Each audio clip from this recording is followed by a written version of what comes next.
নমস্কার। যারা নতুন জ্যোতিষশাস্ত্র নিয়ে পড়াশোনা করছেন বা করব বলে মনস্থ করেছেন, এতদিন ধরে বলে আসছি যে রাশির বর্ষাবর্ষ জ্ঞান সম্বন্ধে একটা পূর্ণ অভিজ্ঞতা থাকার দরকার আছে। তাহলে আমাদের এখানে রাশির বর্ষাবর্ষ জ্ঞান এইটা পরপর ভিডিও আপনারা দেখছেন, এটা নিয়ে পড়ানো হচ্ছে। এখন কথা হচ্ছে যে দ্বিপদ রাশি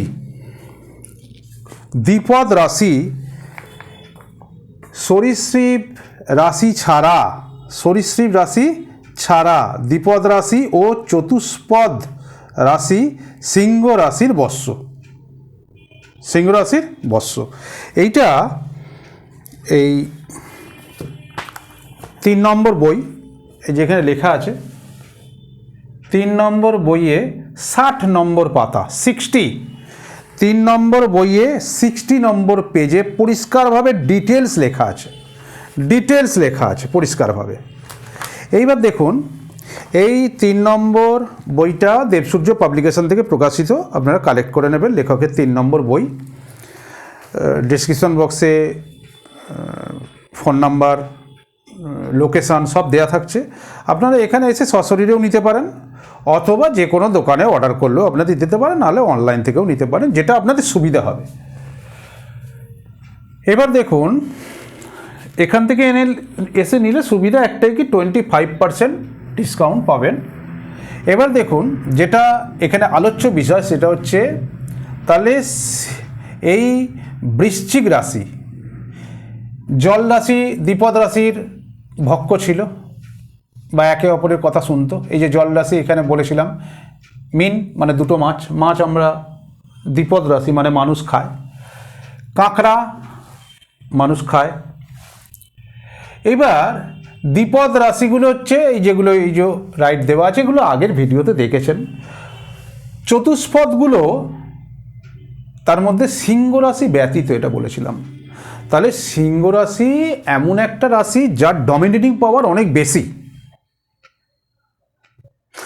আর জল রাশির মধ্যে বৃশ্চিক রাশিটা সরীসৃপ রাশি, এবং তার লোগো আপনারা দেখেন, মানে তার যে সিম্বল দেখেন, সেটা হচ্ছে কাঁকড়া বিছে হুল ফোটালে কীরকম জ্বালা যন্ত্রণা দেয়, সেটা যারা জানেন তারা জানেন, নাহলে যারা শুনেছেন তারা শুনেছেন।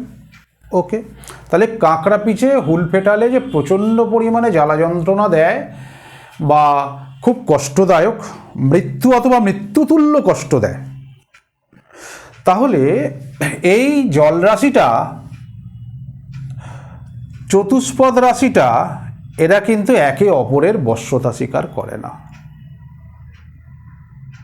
এর আগেও বলেছি দ্বিপদ রাশিগুলো সিংহকে পোষ মারাতে পারে না, ও সুযোগ পেলেই খেয়ে নেবে।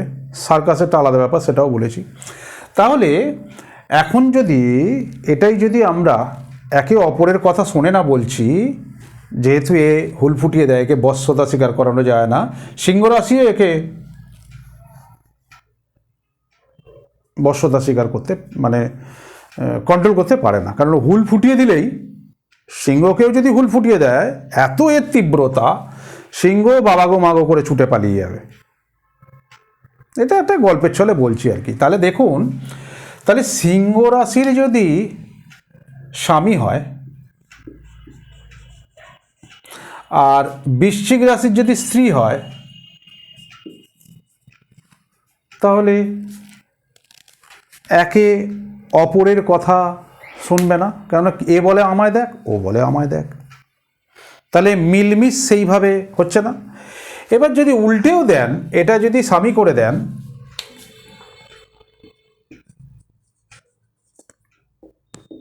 এটাকে যদি স্ত্রী করে দেন, একই ব্যাপার।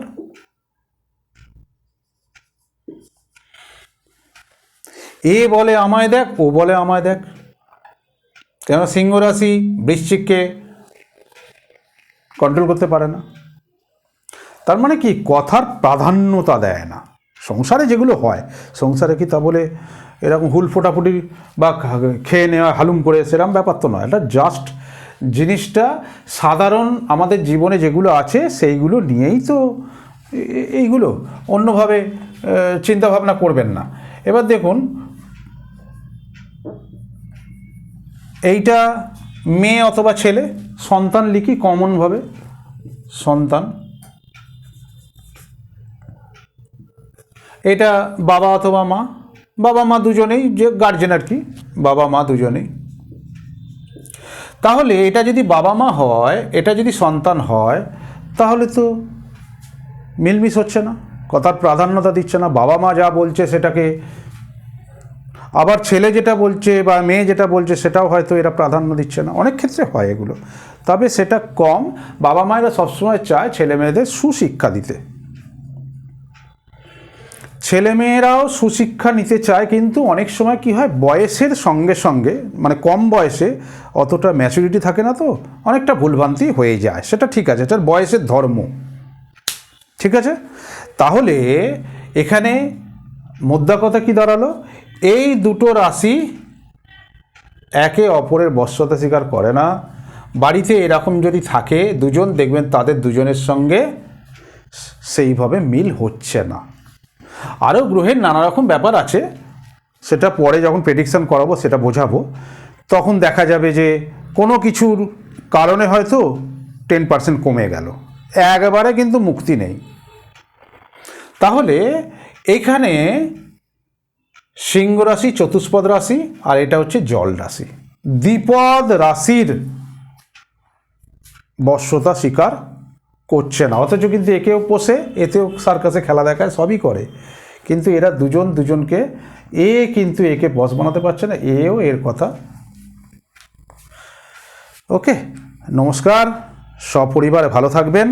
আর বই তো বলেই দিয়েছি, এই যে এডিএন পদ্ধতিতে ভাগ্য বিচার, প্রথম খণ্ড, লেখকের 3 নম্বর বই। এখানে প্রত্যেকটা ভিডিওতে লেখা থাকছে, 60 নম্বর পাতা থেকে পড়ালাম। এখানে এগুলো আগে বলে দিয়েছি যে বিলো 15 ডিগ্রি দ্বিপদ, আর এটা বিলো 15 ডিগ্রি চতুষ্পদ, এটা রামছাগল, এটা মানুষ। এখানে চতুষ্পদের ওপরটা অ্যাবভ 15 ডিগ্রি, কেননা এটা ঘোড়া। আর এটা তো জল রাশিতে পড়ে গেল। জল রাশি মানে এটা জল রাশি নয়, যেহেতু এটা মাছ, সেই জন্য তার ক্যারেক্টারটা ওই ধরনের হবে। ঠিক আছে, ভালো থাকবেন। আর অতি অবশ্যই একটু শেয়ার হচ্ছে না, প্রচুর পরিমাণে শেয়ার করুন, একটু লাইক করুন, শেয়ার করুন, তাহলে কী হবে, একটু মনের জোরটা পাবো আর কি। ঠিক আছে, একটু শেয়ার দিন, প্রচুর মানুষের প্রয়োজনীয়তা আছে এটা। এটার জন্য তো কোনো টাকা পয়সা খরচা হচ্ছে না, তো ঘরে বসে বসে শিখতে পারছেন, কী সমস্যা হচ্ছে, একটু হেল্প করুন না। মানুষ কারো কাছে পৌঁছালে সে তো আবার এটা দেখতে পারে, 10 জনের মধ্যে 1 জনের তো উপকারে লাগতে পারে, সেই জন্য প্লিজ একটু শেয়ার করুন, সাবস্ক্রাইব করুন। হ্যাঁ, রাখলাম, সপরিবারে ভালো।